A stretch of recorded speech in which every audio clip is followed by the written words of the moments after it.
예, 안녕하십니까. 코트라 중국 사업단의 박한진입니다. 그 우리 한국 드라마 중에 중국에서 제일 최근에 인기 있었던 게 역시 다 아시는 별 그대입니다. 저는 이제 중국 근무를 한 십몇 년을 하다 보니까 굉장히 인상적이었어요. 왜냐하면 그 드라마에 나왔던 그 대사 하나 때문에 그 중국 사람들이 그 전에 먹지 않던 치맥이라 그러죠. 한국식 치킨하고 맥주를 먹었는데 실제로는 그게 중국 입맛에는 정말 안 맞는 조합입니다. 그 찬 음식을 일단 먹지 않으니까 맥주는 잘 맞지도 않고 또 한국식 치킨은 정말 그 맛이 아닌 중국 사람들한테 그랬거든요. 근데 그 여주인공이 그 비 오는 날 창가를 바라보면서 오늘같이 비 오는 날은 치맥이 제격이야. 이 얘기를 한마디 하니까 중국 전체적으로 이제 퍼졌단 말입니다. 그래서 저는 그걸 보면서 이제 지금 생각이 든 게요. 지금 중국에 가보시면 중국 사람들이 예전보다 골프를 엄청 많이 치거든요. 근데 여전히 골프는 필드에 나가서 치는 거로만 알고 있다는 겁니다. 그래서 제가 희망이 하나 있으면 이 별그대 2편을 빨리 만들어서 그 전지현 그 주인공이 비 오는 날 창가를 보면서 오늘처럼 이 비 오는 날은 실내 골프가 제격이야. 이렇게 해서 새로운 걸 하나 자꾸 만들어가면 어떤가 하는 생각이 듭니다. 제가 굳이 이 말씀을 드리는 거는 지금 이제 중국 시장은 자꾸 커져가고 있다 그러는데 정말 그 중국에서 성공을 하고 수익을 내기는 갈수록 힘들어지고 있다는 이제 이런 얘기가 상당히 많거든요. 그래서 잘 찾아보면 그 중국 사회의 변화하는 모습 트렌드를 잘 보면 얼마든지 새로운 기회가 이제 많이 나올 수 있다는 겁니다. 그래서 오늘 제가 신창타이라는 굉장히 큰 주제를 말씀을 드립니다만은 아주 큰 각도부터 시작해서 우리 기업들 얘기 조그만 부분까지 해서 전체적으로 한번 말씀을 드리겠습니다. 그 바탕에는 이 막연한 기대감이나 아니면 또 이제 근거 없는 위기감 이런 거를 둘 다 떨쳐버리자는 차원에서 이제 말씀을 드리도록 하겠습니다. 제가 그 대개 한 5가지 정도 이렇게 말씀을 드리겠습니다. 신창타이라는 얘기가 굉장히 많은데 왜 지금 중국이 그 얘기까지 오게 됐나 하는 거를 아주 그 큰 시각에서 한번 바라보도록 하겠습니다. 그 개혁 개방 이전 시기부터 출발을 해서 이 역사적으로 한번 추적을 해보고요. 그다음에 현재 그 신창타이가 과연 어떻게 가고 있는가. 역시 이제 중국은 이 국가 지도자의 그 철학과 그 운영 방식이 결정적인 역할을 하기 때문에 이제 그 부분을 살펴보고요. 신창타이 시대에 이제 중국 경제가 실제로 어떻게 지금 특징적으로 움직이고 있는지를 보고 역시 지금 저 1대1로 그죠? 이 완벨트 완로드라고 하는 이 엄청난 프로젝트하고 신형 도시화 이제 이렇게 해서 그 신창타이를 살펴보도록 하겠습니다. 그리고 이어서 지금 뭐 입버릇처럼 우리가 하는 얘기가 중국이 언제가 되면 미국을 앞질러서 그죠? G1이 된다 이런 얘기를 하는데 과연 그렇게 될 것인지 해서 이 장기 시나리오하고 또 경기에 대한 우려감이 계속 끊이지 않고 있는데 그 중단기 시나리오 한번 같이 보고요. 맨 마지막에는 이제 우리 한국의 대응 방안을 중심으로 해서 말씀을 드리도록 하겠습니다. 예, 이 신창타이의 역사적 배경인데요. 지금 그 보시다시피 중국이 1949년에 그 중화인민공화국 그 설립을 해서 수립을 해서 1979년도에 개혁 개방을 하니까 이 30년 시기가 그 중국 그 사회주의 시대라고 이제 볼 수가 있습니다. 근데 우리가 흔히 생각하기로 그러면 79년 개혁 개방 이전에는 중국이 전부 정치 투쟁만 했고 이데올로기 얘기만 했냐 하면은 결코 그렇지 않다는 겁니다. 지금 이 표에서 보시다시피 오른쪽 파란색은 국가 정책에 있어서 경제의 무게 중심을 둔 거고 왼쪽은 정치의 무게 중심을 둔 겁니다. 1949년은 사실상 이제 중국이 내전을 끝나고 이제 국가가 공식 그 수립이 됐는데 한 52년 정도까지는 사실상의 국가 뭐 정책이 별로 없었던 그런 시기였고요.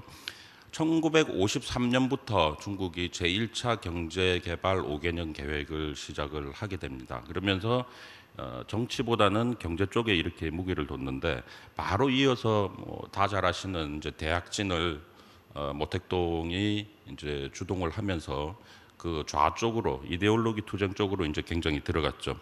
그러다가 보니까 경제가 너무 이상하다고 해서 그 리우이즘이라는 거는 그 전에 이제 국가 주석을 잠시 했던 유소기 그 주석인데요. 거기서 이제 소련식의 이 수정주의를 받아가지고 또 경제를 잠시 했습니다. 그러다 보니까는 모택동이 다시 와가지고 지금 그 다 아시는 문화대혁명이라는 엄청난 이제 중국의 일이 있었죠. 아주 극좌쪽으로 가서.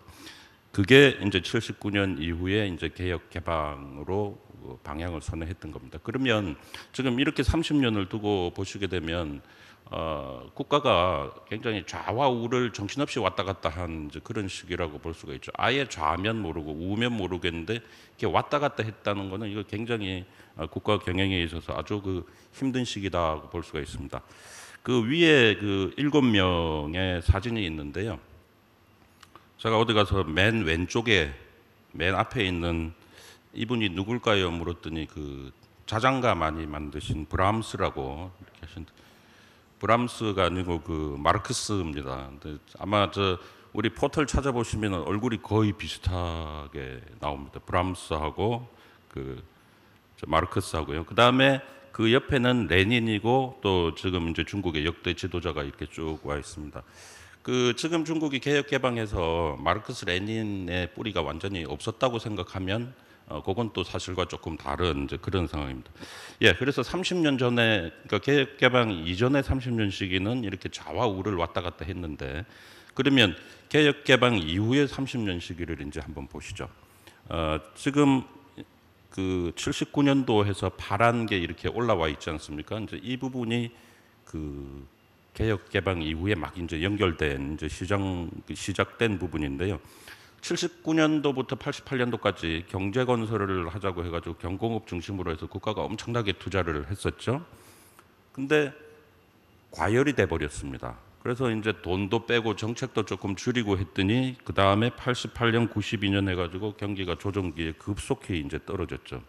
너무 떨어졌다 싶어서 93년도부터 다시 또 불을 지폈더니 이 또 과열이 됐고 또 냉각이 됐고 과열이 됐고 이제 이렇게 된 겁니다. 그래서 79년도 이후에 지난 대개 한 2009년 정도까지는 이제는 경제가 좌우가 아니고 상하로 이렇게 왔다 갔다 했던 것이죠. 그러니까 이 지난 시기에 이제 중국이라는 게 좌우를 왔다 갔다 하고 상하를 왔다 갔다 해서 안정되지 못한 굉장히 그 위험한 상황이 되겠습니다. 그래서 2010년대 이후에 중국의 지금 정책 방향은 이제 더 이상 이렇게 왔다 갔다 하는 상황을 없애자.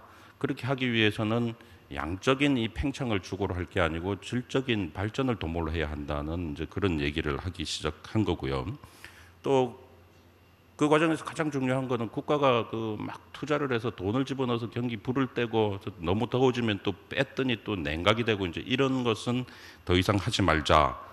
그러기 위해서 내수 소비를 확대하자 하는 이제 이런 일련의 그 움직임이 사실은 지난 2010년부터 나왔던 겁니다. 그러니까 신창타이라는 말이 중국에서 불과 뭐 지난 한 1, 2년 전에 마치 나온 것 같지만 실제로는 그 2010년대 들어오면서 중국의 정책 전환을 했던 것을 전부 이제 집합을 해서 그것을 요약을 해서 요즘 이제 신창타이라는 말을 쓴 거다고 이렇게 보시면 되겠습니다. 그다음에 이제 그 시진핑이 국가 주석에 대한 그 한번 철학을 중심으로 해서 이 중국의 이 신창타이가 무엇인지 한번 말씀을 드리도록 하겠습니다. 이 차이나 드림, 중국몽이라는 거 많이 이제 들어보셨죠. 그 중국몽이 이 시진핑 주석이 내세우는 가장 중요한 이 국가의 미래 건설 그 방향이 되겠습니다. 그리고 그를 위해서 현재의 중국 또 앞으로 나아가야 될 중국을 이제 신창타이라는 얘기로 하게 되는데요. 그건 간단합니다. 중국이 지금 전환을 하고 변화를 해야 되는데 이제까지 서구식의 그런 방식은 더 이상 우리는 따라가지 않겠다. 중국 자체의 방식으로 가면서 강하면서도 잘 사는 이제 중국을 만들겠다 하는 게 이제 이 중국의 그 차이나 드림이라고 얘기가 되는 이 국가 비전이라고 볼 수가 있습니다. 근데요, 그 시진핑 지금 주석이 과거 중국의 지도자하고 다른 점이 뚜렷하게 구분되는 게 하나 있습니다. 예전에 역대 지도자들은 정치를 강조를 하면 경제가 약간 소홀 하고 경제를 또 진흥을 하게 되면 정치에 약하고 하는 부분이 있었는데 지금 이 시 주석 같은 경우는 정치 경제를 다 중요하게 양쪽 날개로 가져간다는 점이 아주 그 특징적이죠. 그래서 최근에 이제 우리 언론 보도가 자주 됩니다만은 그 반부패 척결 얼마나 무섭게 많이 하고 있습니까? 그리고 원래 중국의 이제 최고 지도자는 저 주석 총리 이제 이렇게 되는데 요즘 와서 총리가 잘 안 보인다는 얘기가 있을 정도로 국가 주석이 굉장히 이렇게 강합니다. 아주 강력한 리더십을 이렇게 보이고 있고 또 법치 강화되는 것은 법대로 하자 이제 이런 얘기가 되겠고요. 그래서 이제 정치적으로 굉장히 무게 중심이 있습니다. 근데 경제적으로 또 보게 되면 구조조정을 아주 아픔을 감수하면서도 지금 구조조정하고 있고 또 민생 챙기기 잘 하고 있고 이제 그러면서도 개방을 하는 이제 이런 쪽으로 가고 있죠. 일찍이 중국 역사에서는 볼 수 없었던 이제 그런 부분이 되겠습니다. 그래서 지금 이제 시진핑의 철학을 마오핑의 철학이다고도 이렇게 표현을 할 수 있겠어요. 마오는 마오쩌둥의 마오고 핑은 덩샤오핑의 핑해서 종합한 이제 이런 측면으로 볼 수가 있겠습니다.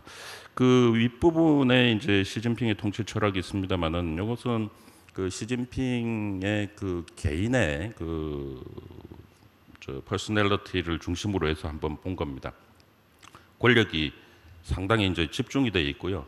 그다음에 시진핑은 이제 참모들의 이야기를 굉장히 경청하는 것으로 알려져 있습니다. 그렇다고 해서 그냥 경청만 하는 게 아니고 그 다 들은 후에 판단은 이제 본인이 하고 한번 판단하는 데 대해서는 상당한 그 위험을 감수하면서도 그 추진을 해나가는 이제 그런 부분이 있고요. 또 대중 친화적인 그런 이미지가 역대 지도자들보다 굉장히 강한 게 지금 이제 시진핑의 그 특징이 되겠습니다. 그다음에 이제 리커창 총리를 보겠습니다. 어쨌든 이제 중국의 구조는 그 경제는 총리가 이제 책임을 지는 구조인데요.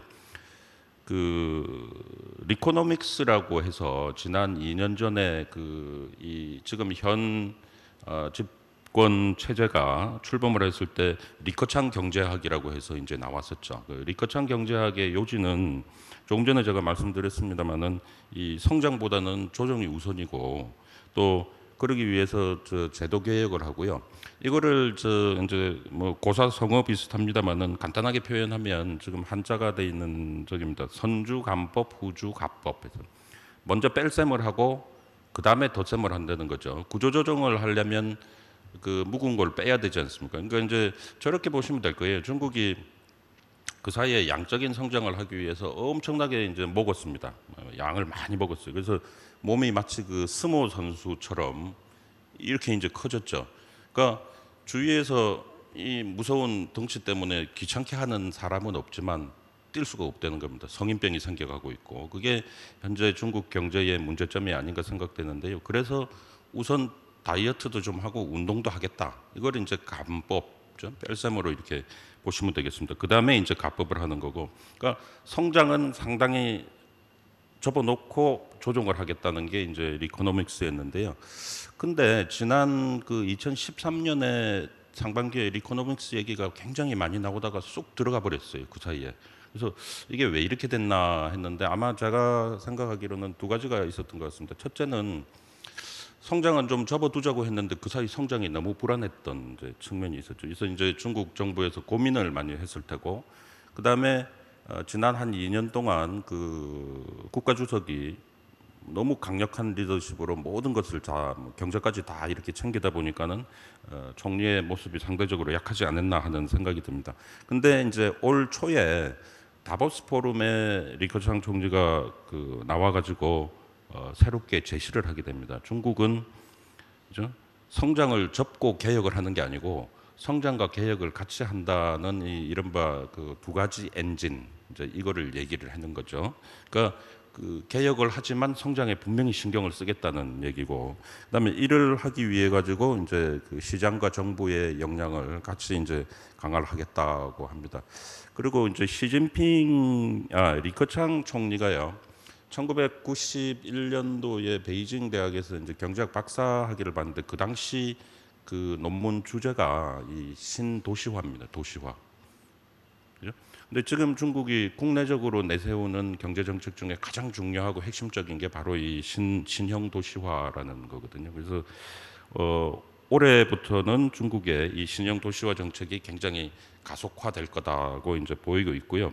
그다음에 대내적으로 개혁하고 대외적으로 개방하던 거를 이제 앞으로는 이 볼륨을 더 키워가지고 대내적으로 개방도 하고 대외적으로 이제 개혁도 하는 이제 그런 얘기가 될 거로 생각입니다. 제가 굳이 리코노믹스 1.0, 2.0으로 나눈 거는 이 성장이냐 개혁이냐 이 사이에서 중국이 굉장히 고민을 했던 그 2년간의 시기를 한번 이렇게 나눠봐서 그래서 말씀을 드린 게 되겠습니다.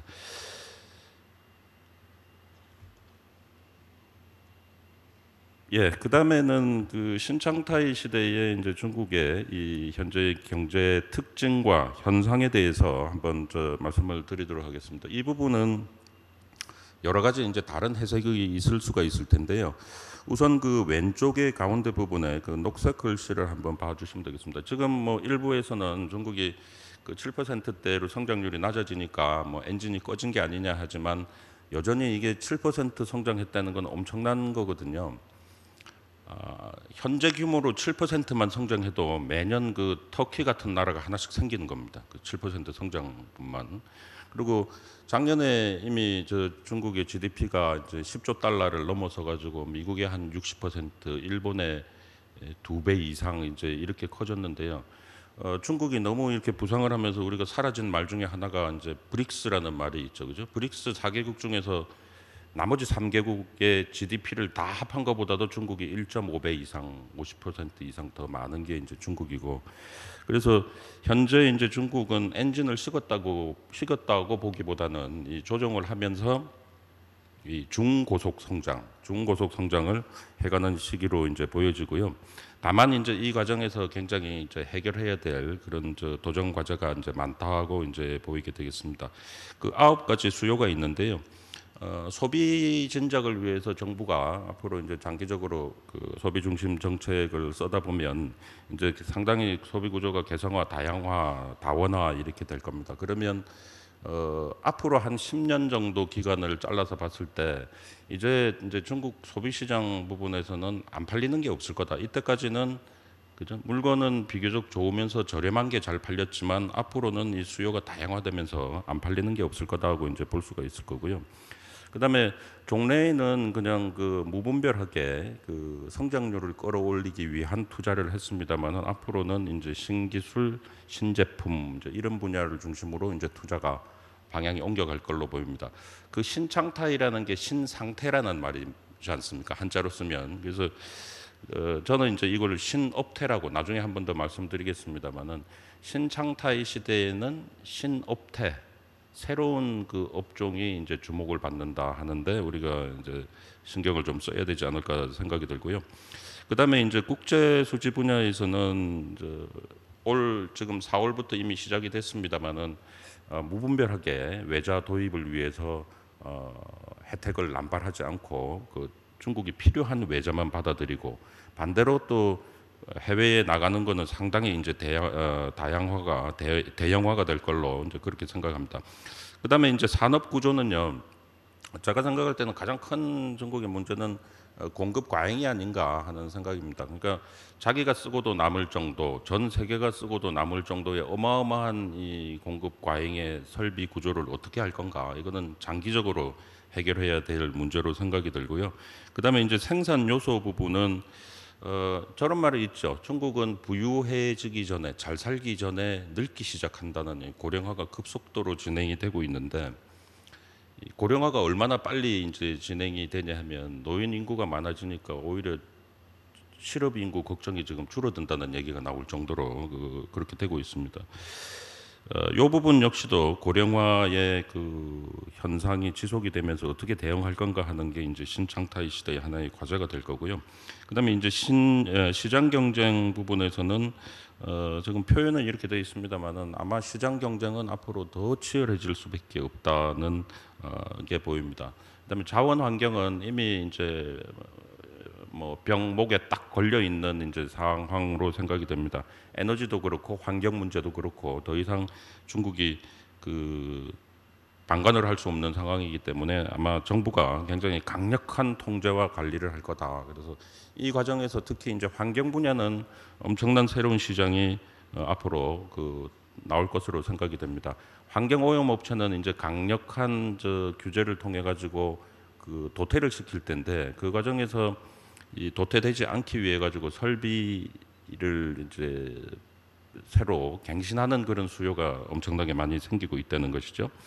그다음에 이제 신창타의 시대는 이 우리의 현상과 습관을 다 바꾸는 이제 그런 상황이다 보니까 이 리스크에 대한 그 위기감도 그 어느 때보다 굉장히 이제 커질 가능성이 많습니다. 그래서 아마 앞으로 상당 기간 이제 중국의 부채 문제, 그림자 금융, 그다음에 이 버블 문제 이런 부분은 이제 중국이 계속 그 좀 안고 가야 될 이제 그런 상황이고요. 마지막으로는 지난 2008년도에 글로벌 위기, 금융 위기에 벗어나기 위해 가지고 중국이 엄청난 규모의 그 인위적인 그 자금을 부어서 투자를 했습니다만은 그것 때문에 나중에 이제 유동성 확산, 유동성 그 과잉, 그다음에 도태돼야 될 기업들을 그냥 살려놓은 이제 이런 부작용이 엄청나게 많이 생겼거든요. 그래서 앞으로는 중국이 절대 그렇게 그냥 돈을 막 쏟아붓는 인위적인 자극책은 앞으로는 이제 하지 않을 거다고 이렇게 봅니다. 아마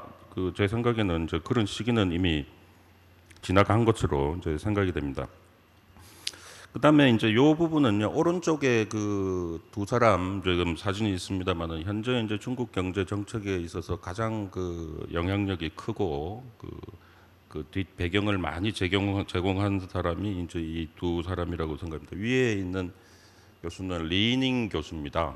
베이징 대학의 리커창 총리의 지도 교수입니다.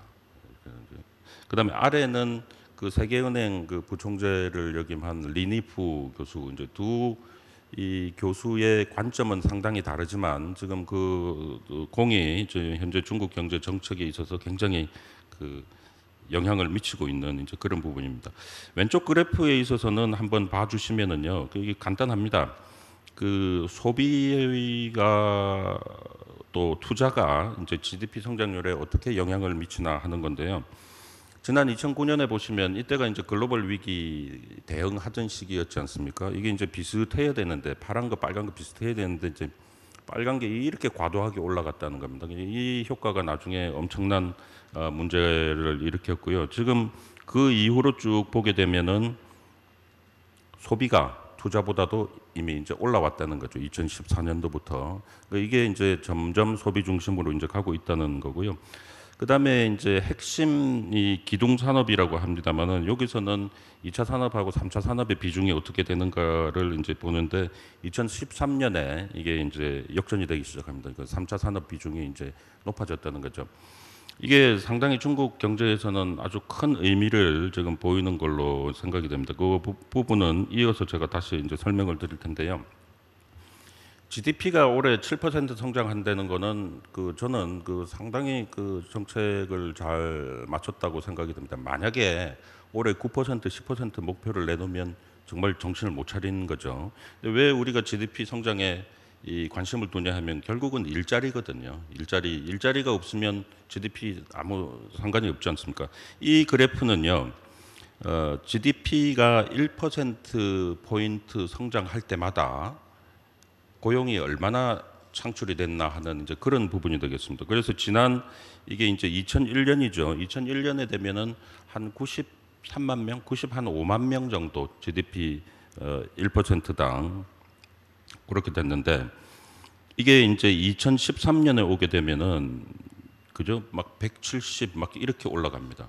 그러니까 그 사이에 어떤 변화가 있었습니까?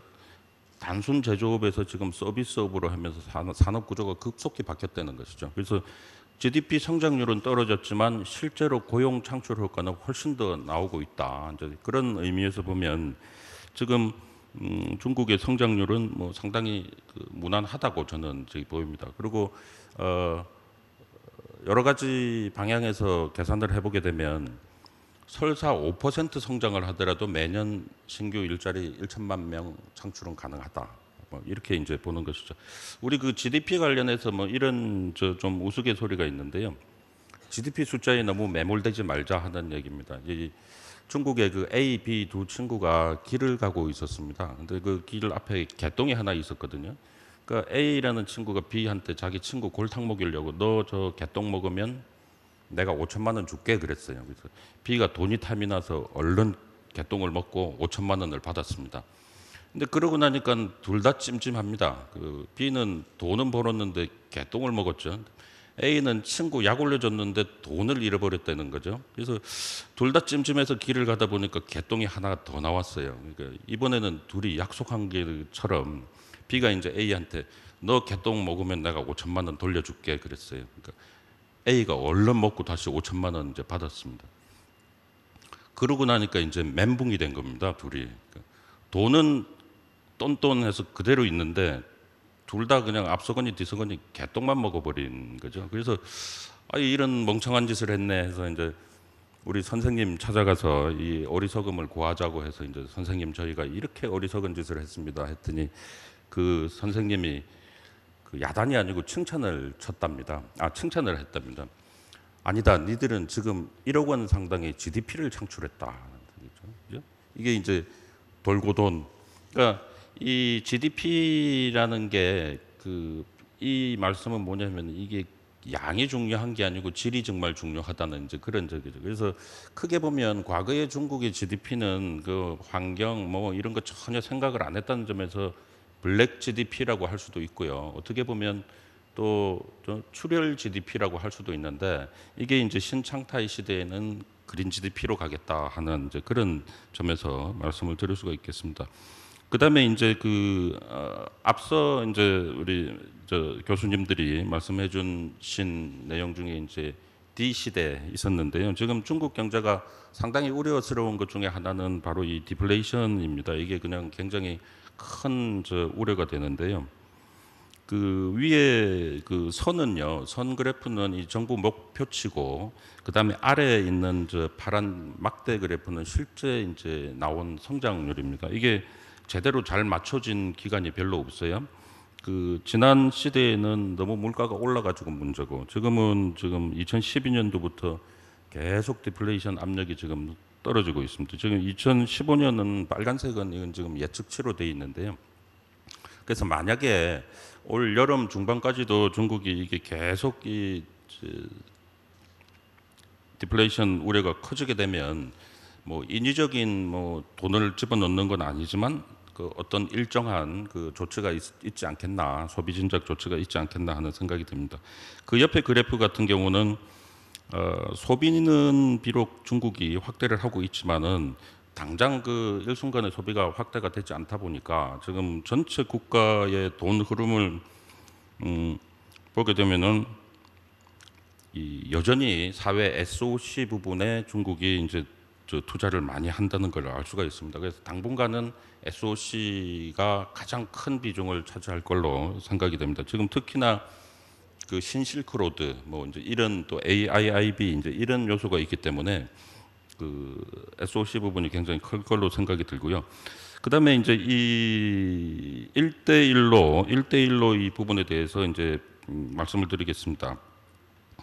1대1로는 좀 뭐 다 많이 아실 것으로 생각이 되는데요. 신실크로드, 육지의 신실크로드하고 해상의 이제 이 해상 실크로드 이렇게 되어 있습니다만 가장 큰 목적은 중국의 국내적으로 보면은 이제 공급 과잉 해소하고 그다음에 산업 재배치를 하고 또 국외적으로 보게 되면은 해외의 자원을 획득을 하면서 또 이제 TPP 뭐 이제 이런 부분에 대한 통상 문제에 이제 대응을 하는 그런 과정이 되겠습니다. 그리고 지금 이 점을 찍어 놓은 지역은 이 파란색 점은 이제 해상 실크로드의 주요 핵심 지역이 되고요.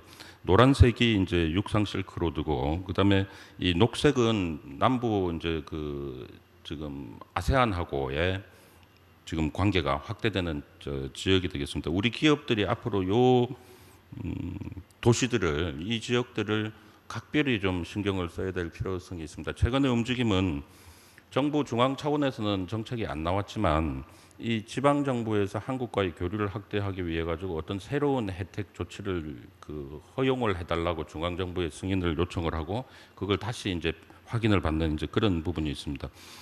그다음에 이제 국내에 우리 우려가 일부 있습니다만은 중국이 1대1로 이 정책을 하면서 상당히 과해지지 않겠나 하는데 지금 제가 생각할 때는 앞으로 짧은 기간 동안은 적어도 중장기적으로는 국제적인 마찰은 굉장히 피해갈 것으로 이렇게 생각이 됩니다. 그다음에 이제 이 부분이 제가 자세한 것은 자료로 대하겠습니다만은 이제 각 지역별로 중점 이 방향 건설 방향이 돼서 앞으로 우리 기업들이 특별히 관심을 기울여야 될 부분이 되겠고요. 요게 이제 앞으로 지금 AIIB가 되어 있습니다만은 AIIB가 하면은 진행되면 이 철도라든지 항만, 고속도로, 에너지 이제 이런 통신 이제 이런 분야가 우리 기업들이 굉장히 참여가 확대가 될 것으로 이제 생각이 됩니다. 그다음에 신형 도시화 정책인데요. 간단히 말씀드리면 그렇습니다. 지방 도시에 있는 그러니까 이제 대도시에 있는 산업 시설을 지방으로 조금 보내고요. 그다음에 지방 도시에 있는 산업 시설을 이제 조금 더 키워가는 이제 이런 것으로 보면 되겠고, 특히 이제 농촌 인구를 도시로 자꾸 보내는 이제 그런 게 되겠습니다. 그래서 앞으로 5년 내에 약 1억 명의 농민이 도시 인구화 된다는 게 지금 중국 정부의 목표고요. 왼쪽 아랫부분에 보시게 되면 도시화가 진행되면서 앞으로 나타날 특징적인 변화가 제도 개혁, 하드웨어, 소프트웨어 이제 이런 분야가 됩니다. 그게 이제 가운데는 주요 이제 중점 프로젝트 과제가 되겠고요. 오른쪽에 우리가 관심 있게 볼 프로젝트가 되겠습니다. 그 중에 마크를 한 부분은 우리가 당장 이제 중국 기업들하고 협력을 할 수 있는 분야가 될 걸로 생각이 됩니다. 그다음에 이제 중국의 국가 미래 역량인데요. 단순히 뭐 미국을 제치고 1위가 된다는 게 아니고 지금 가로띠로 보게 되면은 이 중국이 국내적으로 개혁 개방에 성공을 하느냐 안 하느냐 하는 그게 이제 오른쪽 왼쪽에 그래프가 되고 있고요. 상하는 국제적으로 과연 중국의 우호적인 게 형성이 될까 안 될까 하는 게 이제 상하입니다. 그래서 국내 개혁에 성공하고 대외적으로도 이 국제 환경을 유리하게 이끌어 간다 그러면 슈퍼파워가 되겠지만 그렇지 않을 경우에 중국은 뭐 지역 강국에 머물 수도 있고 또 개혁 자체가 굉장히 중간에서 힘을 잃게 될 수도 있는 이제 그런 부분이 되겠습니다. 그다음에 이제 중국 경제 착륙 시나리오 관련해서 여러 가지 얘기가 많습니다. 하드 랜딩, 뭐 소프트 랜딩 이게 많습니다만은 제가 생각할 때는 아마 롱 랜딩이 되지 않을까 하는 생각이 듭니다. 롱 랜딩은 조금씩 낮춰가면서 성장률을 낮춰가면서 이 구조 조정을 해가는 이제 그런 상황에 이제 제가 무게 중심을 두고 싶습니다.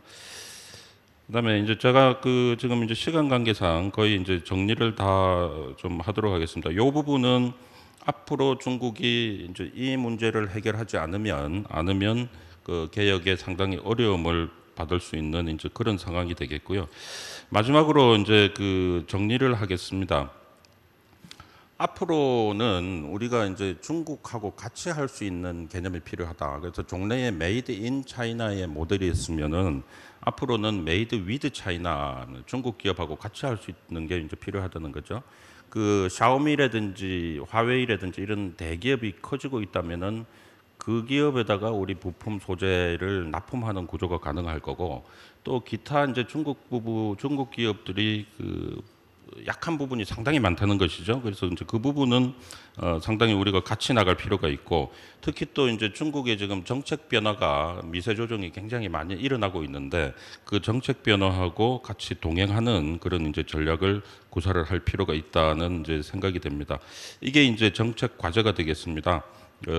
신창타이 시대에는 이런 새로운 업태의 수요가 우리가 이제 포착을 해야 되겠고 그다음에 이제 GR 정부 관계가 상당히 중요하고 현지화 경영이 이제 필요하다고 되어 있습니다. 특히 이제 한중 FTA는 곧 정식 서명이 될 텐데요. 그 저희 코트라에서 지금 그 우리 기업들 위해서 활용 모델을 지금 만들었습니다. 그거 이제 곧 우리 기업에 이제 배포를 드릴 텐데 이게 이제 적극적으로 활용을 해 주시면 되겠습니다. 그리고 마지막으로 중국의 그 내륙 지역 대도시 말고 내륙 지역의 2, 3선 도시에 이제 진출을 하는 전략이 이제 필요할 것으로 생각이 됩니다. 이 부분은 우리 기업들 차원에서 앞으로 중국 시장에 갈 때 우리가 그죠? 그 비즈니스 모델 캔버스인데 우리의 비용 구조는 어떻게 되고 수익 구조는 어떻게 되고 하는 거를 여기다가 한번 집어넣어 볼 필요가 있다. 지금 신창타이 시대예요. 그래서 이제 이렇게 설명을 드리고요. 그 다음 쪽에 나오는 거는 이 이케아가 지금 중국에 들어갔을 때 실제로 어떻게 이게 틀을 잡고 있나 하는 거를 그 예시를 드린 게 되겠습니다. 이게 마지막 장인데요. 중국 경제가 전망은 상당히 밝다고 생각합니다만은 그 리스크 요인이 굉장히 많습니다. 그거를 이제 블랙 스완, 그레이 스완이라는 개념에서 한번 생각을 해봤는데요. 특히 이 블랙 쪽은 가능성이 크지 않습니다만은 그레이 스완은 이게 이제 우리 기업들이 계속 앞으로 짊어지고 가야 될 이제 해결 과제입니다. 그 더 이상 외자 기업을 일방적으로 우대를 하지 않고 또 중국만 자기들만의 있던 잠재된 이런 규칙, 이제 이런 것도 굉장히 우리가 이제 조심을 해야 되겠고요. 또 내수 경기가 커지고는 있습니다만은 생각만큼 그렇게 빠른 속도는 아닐 수도 있다는 이제 그런 부분이 되겠습니다. 그래서 이런 그 리스크 관리도 앞으로 신창타이 시대에 좀 더 신경을 써야 되지 않을까 하는 생각을 하게 됩니다. 예, 이상으로 제 발표를 마치도록 하겠습니다. 감사합니다.